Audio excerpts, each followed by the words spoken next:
We can't say the future without AI. I mean, there's no way around it. 50% of workers now believe AI is going to improve their experience. When I come into the meeting room, I need a way to incorporate my AI with what's going on in the meeting.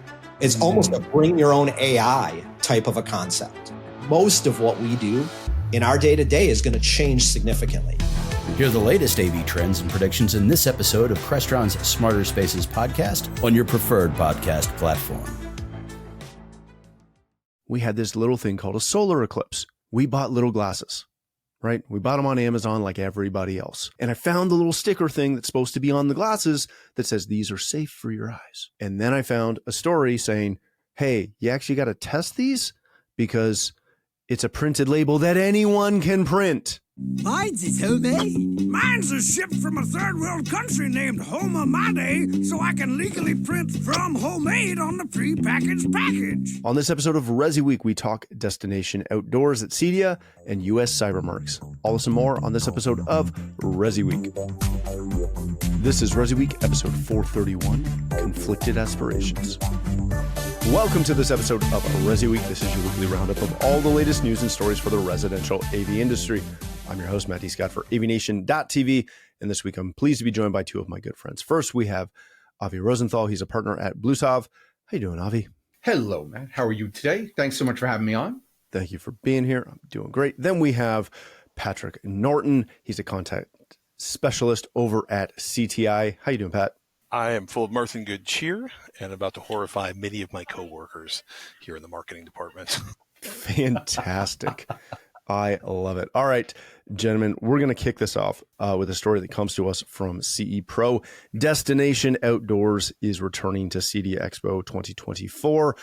We all know and love it. It's 24,000 square feet outside that features solutions from Coastal Source, Draper at Home, Just Video Walls, and potentially a couple more.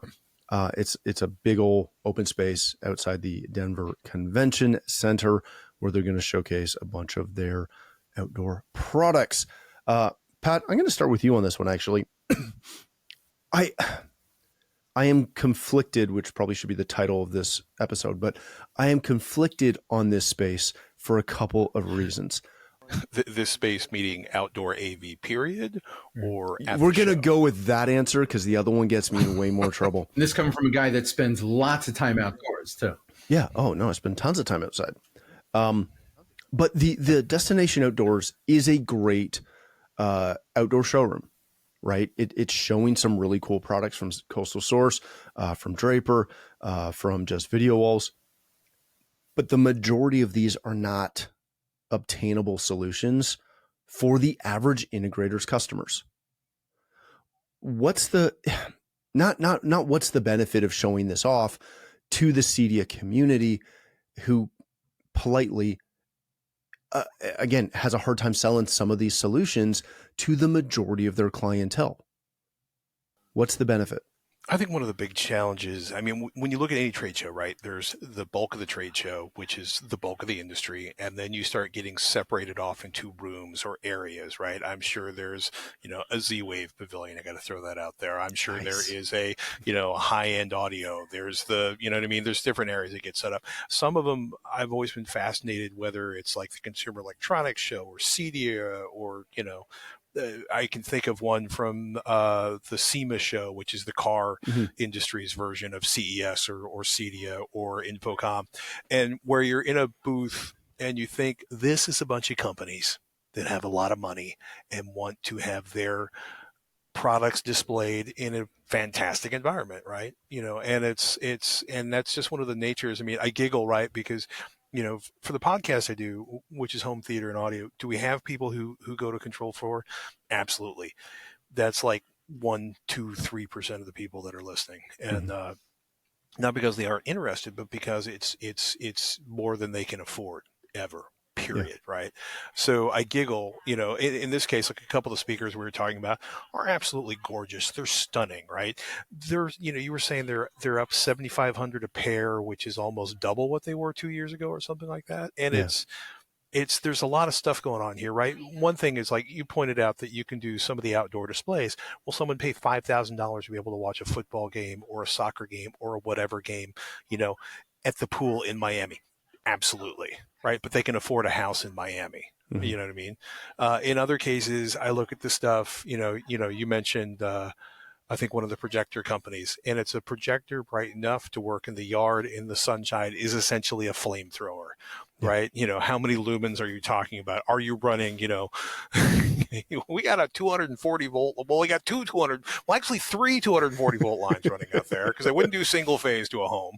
But I exaggerate a lot, but a lot of, sometimes there are just going to be areas at a trade show, much like the high roller section of the casino, where there's some fancy stuff that is aspirational, and maybe over time more of the industry will come along. I'm still amazed. I think the first time I ever saw lighting set up, in someone's yard where it was coordinated design and pulled into their home automation system was probably 30 years ago now, and I still feel like I'm waiting for more than a house here or there to actually have a decent outdoor AV system. And it's funny because the technology's out there and it can even be affordable, but still more often than not, it's like two speakers bolted to the side of the house, and it is what it is, hooked into the Sonos system.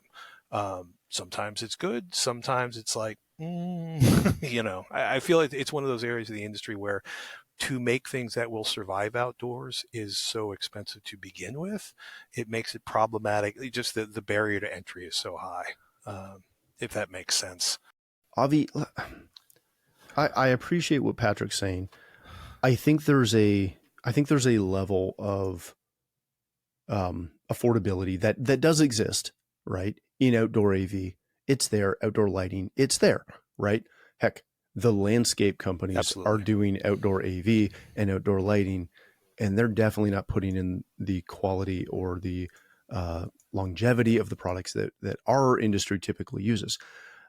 My question with this is, where's the delta between, like going to a car show, right? And you can walk around Ford and GM and Nissan and Honda and, everybody else, Sure. and even Mercedes and BMW. But then you get to the one section that it's all roped off with velvet, and it's got maybe the Rivian or the, Ferrari and Lamborghini and everything else. Oh yeah. The super high end where you don't get to go sit and sit in those cars, right? You get to look at them from a distance. Right. What's the delta between exposing our industry to some really, really cool, in this case, outdoor products, and giving dealers and integrators maybe something to aspire to? Well, and I think that's the key word, right, Matt, is aspirational. I mean, we're showing off technologies that the integrators can aspire to, that the integrators can talk about, so that when they do have an opportunity come across their path, they know about the products and they know that they can where to find them, what the brands are, who the reps are, meet the right people. There's lots of examples like that even on the show floor. I mean, look at what Macintosh showed last year. They had their $1 million home theater. Right? How many integrators are going to be able to install $1 million home theater? Yet it was install many, sell few. Few. There you go. Yeah. But it was a huge success for the guys at Macintosh, because now people equate their brand with something that high end, right? They understand that you can aspire to a Macintosh setup of that kind of caliber when you bring in the right partners. And I think the outdoor space, I mean, look, they're brave enough just doing outdoor space in Denver in September, right? You may actually get to see the weatherproofing very effectively. You got a 50-50 shot of snow happening that first week in September in Denver. But I also do think it's aspirational. It is the same way at the kitchen and bath show. There are the Italian appliance manufacturers right alongside the GE and the Samsung and the LGs, because of the fact that there are certain designers and certain decorators and certain installers that are walking that show floor at KBIS, and they see this stuff. And, someday I want to have a Gaggenau, or I want to have a Wolf, or I want to have, one of the Italian, appliances that, it's a Honda Accord sitting on my kitchen floor, but it's a really cool product. And I think that that's the idea here, is to help the dealers get educated, because they never know what the next opportunity is really going to put forth. just to play devil's advocate, is somebody that watched CES turn from an industry show into a sort of revenue source for CES more so than something that actually serves the industry. Avi's laughing. You're going to get me in such Just trouble. so everyone knows, Patrick said it, not Avi. But there was an interesting moment, right, at CES this year. It started years ago, where you would see something there, and maybe it's interesting, maybe it's technology, maybe it's, but you would be looking at it and you would realizing this is a revenue opportunity to take advantage of the existing audience, right?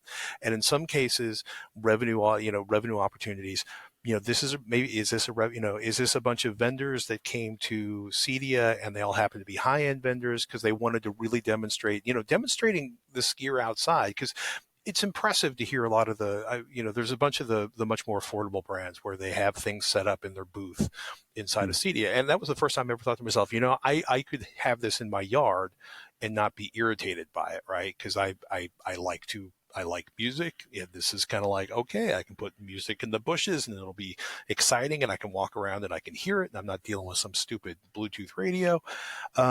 And it was something where I could actually afford it without my wife burying me in the backyard like a hamster.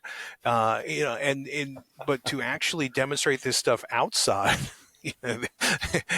you can't see some of the laughter if you're listening to the podcast right now. Really. But it's, I can also see these vendors being like, we will pay what it takes to demonstrate our products outside, because for anybody in there, if they are a dealer, they can be like, look, I saw it in Denver outside, bright sunshine, blue sky, 7,000 feet. It looked amazing. And that's something that's probably, is it expensive to be outside? Are they restricting it to a first group of vendors? Are these vendors that know each other? You never really know what goes into crafting a pavilion in a lot of situations. It's either super obvious, or you're always kind of like, what brought these together? What Machiavellian backstory can I put together and then post on Reddit to drive everyone insane?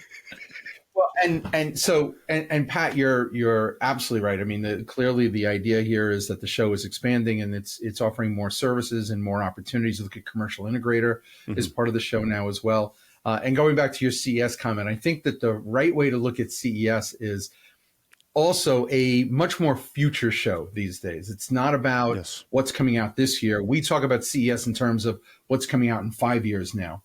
Used to be CES was all about, hey, show me the great stuff that I'm going to be able to buy in the next 12 months. And you're right, CES has sort of lost a little bit of that short-term focus and is now looking much more long-term. But I think CEDIA has gained in reputation because of it, because now the Samsungs and the LGs and the Sonys and these guys do come to CEDIA with the opportunity to show you, hey, this is what we're announcing this year. This is the latest 8K, or this is the latest speaker system, or this is the latest version of the gadget, the gizmo, that you'll be able to sell right away and you'll be able to make money on right away.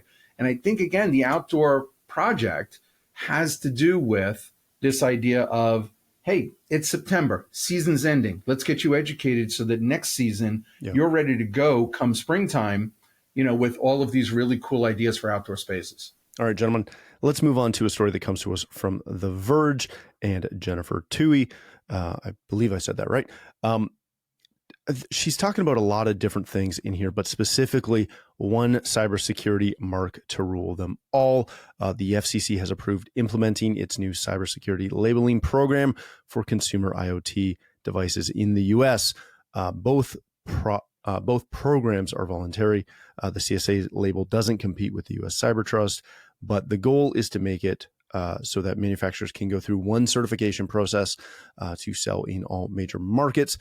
We've talked about this a couple times on the show, but because we've got Avi here, we wanted to talk to him about it again, just because it's such a fascinating program that they're trying to get rolling here. Avi, because this is voluntary, what are the real conversations about this program being talked about by manufacturers who are likely to use something we talked about kind of pre-show, are going to view like the car seat? It's voluntary until nobody wants to use it. So we're going to make it mandatory. The path here is likely to make this a mandatory thing to sell in the US. What's the internal conversation that manufacturers are having about utilizing a cyber trust mark?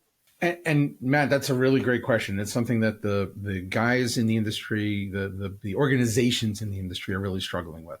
So let's start from a very high level. So obviously everybody knows that data is the new oil, right? Data is where it's at. Everybody wants a piece of your data. Everybody either wants you to pay for your data or they want to pay you for your data. But either way, it's all about data. Okay. So now, because it's worth something, there are nefarious players out there that may want to take your data. Okay. So the federal government got a whole group of people, and I'm condensing like 2 years worth of conversation into 30 seconds. Perfect. They got a whole bunch of manufacturers and organizations together, and they said, all right, we know that we're going to have this problem. How do we get in front of this problem for once? Instead of being reactive, we want to be proactive. And so industry has said, great, you want to do this? The best way to do this is to communicate all of the things that people are worried about a specific connected device right on the label of the device. And so they've come up with what I call the nutritional label of cybersecurity.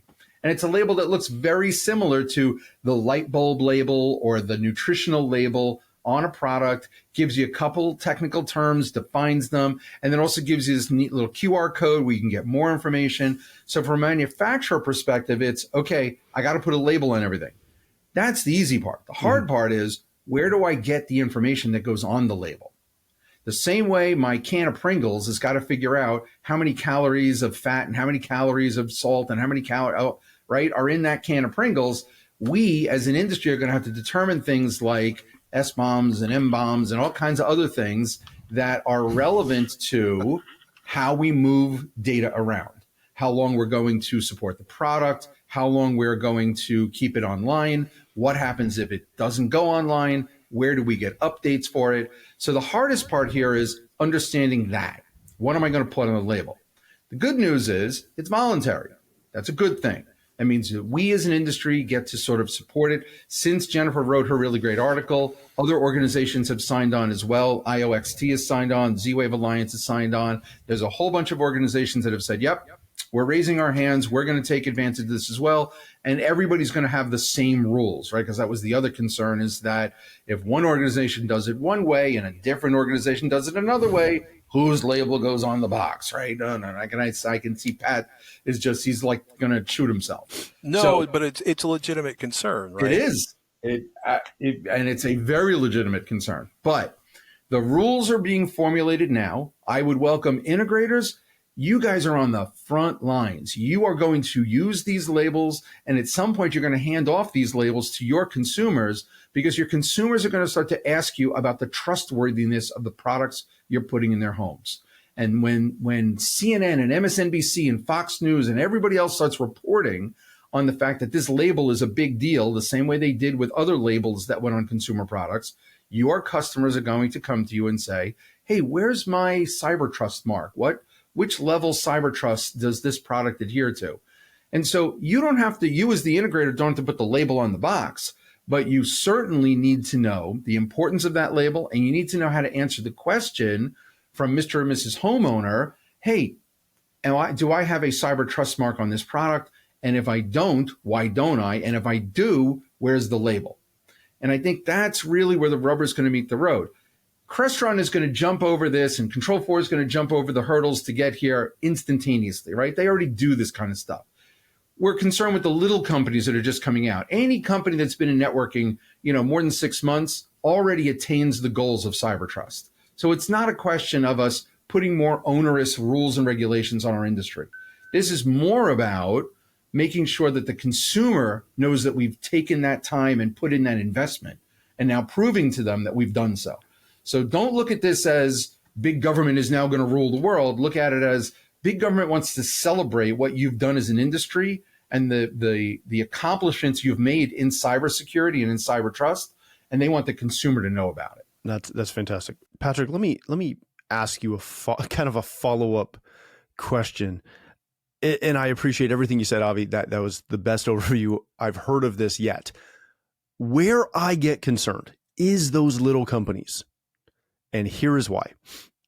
A couple of, 2 months ago, we had this little thing called a solar eclipse that went all across. It came right over top of essentially where I live. So we got to see it in totality, I believe is how it's phrased, right? We drove 30 minutes south, sat in a baseball field and watched it go dark for 3 minutes. To do that, we bought little glasses, right? We bought them on Amazon like everybody else. And then I saw a PSA because I did my research and I found the little sticker thing that's supposed to be on the glasses that says, these are safe for your eyes. And then I found a story saying, hey, you actually got to test these because it's a printed label that anyone can print. So here is my question. I think this is fantastic. I think when they implement this, if companies jump on board, it's going to be great. My concern is that there's going to be a bunch of companies that are selling on Amazon and eBay, and will they make inroads into our industry? Maybe not, but they're going to be on the customers' networks, and they're probably, possibly, maybe going to have a false U.S. cyber check. What can be done to mitigate fraud with this? Is there anything? That's one. That's what a vicious, group of attack lawyers is for. I'm saying that tongue in cheek, but I'm also not saying that tongue in cheek, right?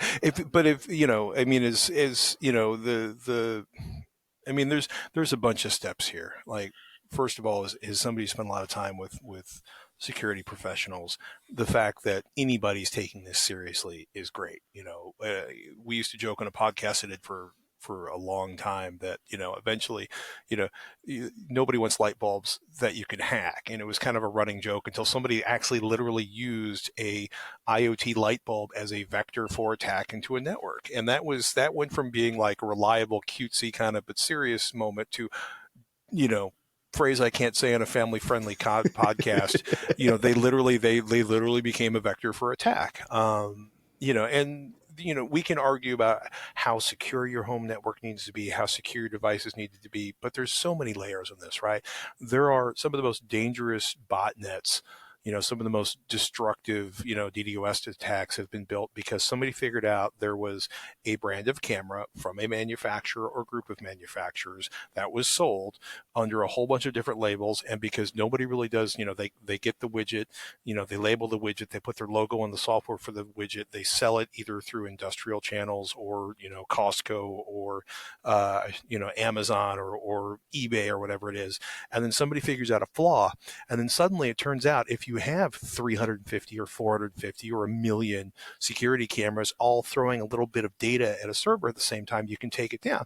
And this is a weird thing to talk about, right? But there has been so little concern in so many areas. I can see why Z-Wave jumped on this in a second, because you guys do serious stuff with serious companies in serious situations, right? Mm-hmm. It would be a no-brainer.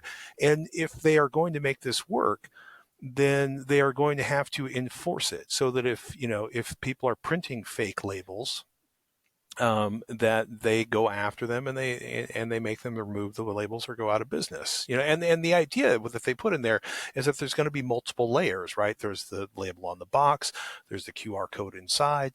It's going to take some due diligence by the end users wherever they are. It's going to take some due diligence by the companies, and I like the idea, but I think what happens is,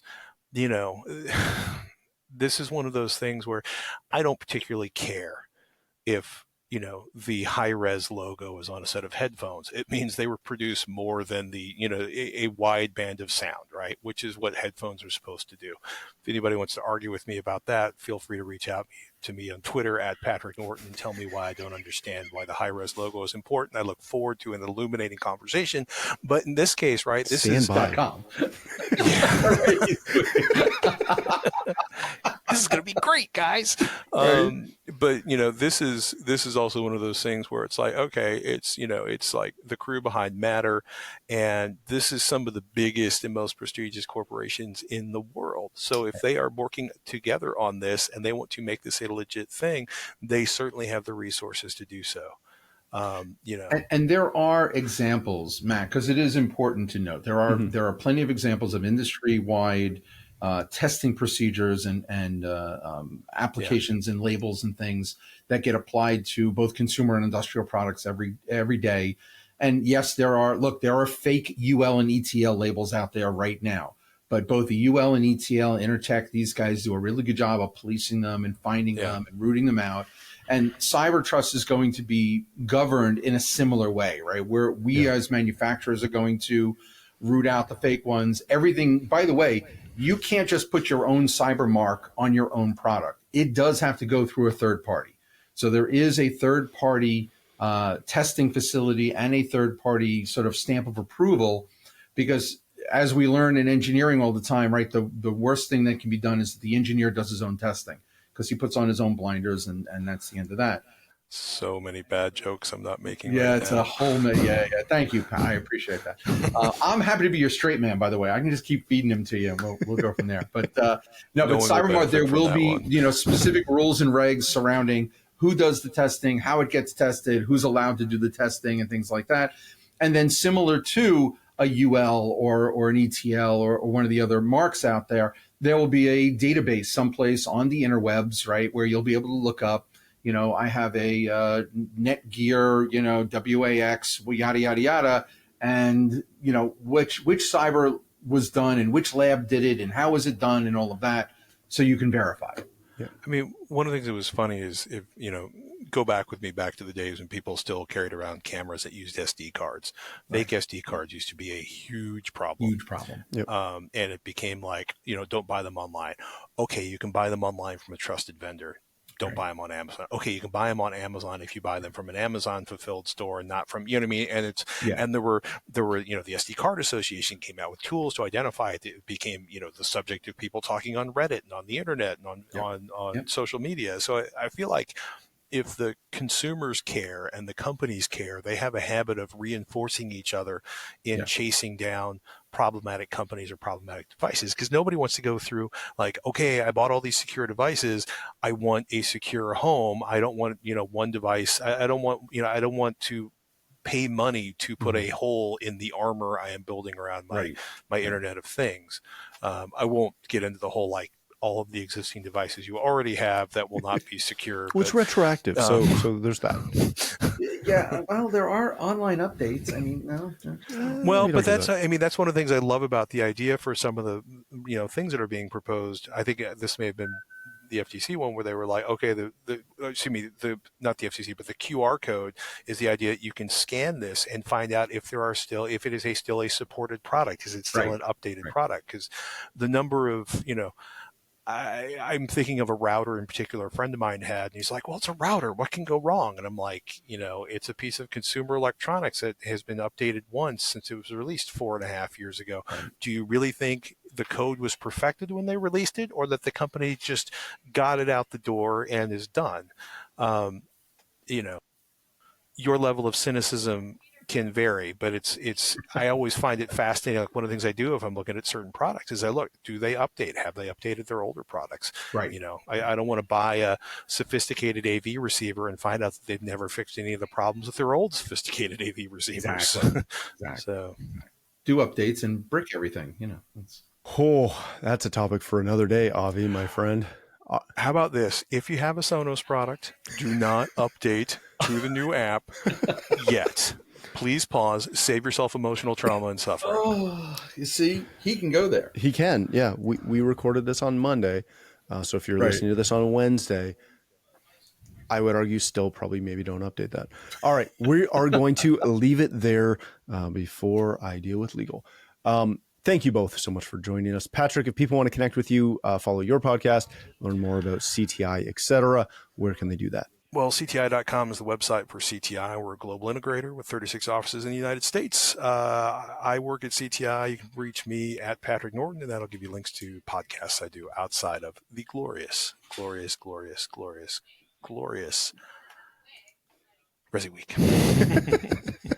Fantastic. Sorry, I had a breathy moment there. My apologies. No, I appreciate it. I would have been concerned if you stopped at 4 Gloriouses, but 5 was right on the money. Right on the money. Right on the money. If people want to connect with you, learn more about Bluesalve, where can they do that? So best place is bluesalve.com, BLUESALVE.com. And of course, you can find me on all of the regular social media places as well. So, but please reach out. And I'm very excited. Let me tell you, the Cyber Trust thing, it's going to be a big deal, Matt. We should do another program. Yeah, I can't wait for the first product to come out. Well, let's set something up. It'll be fantastic.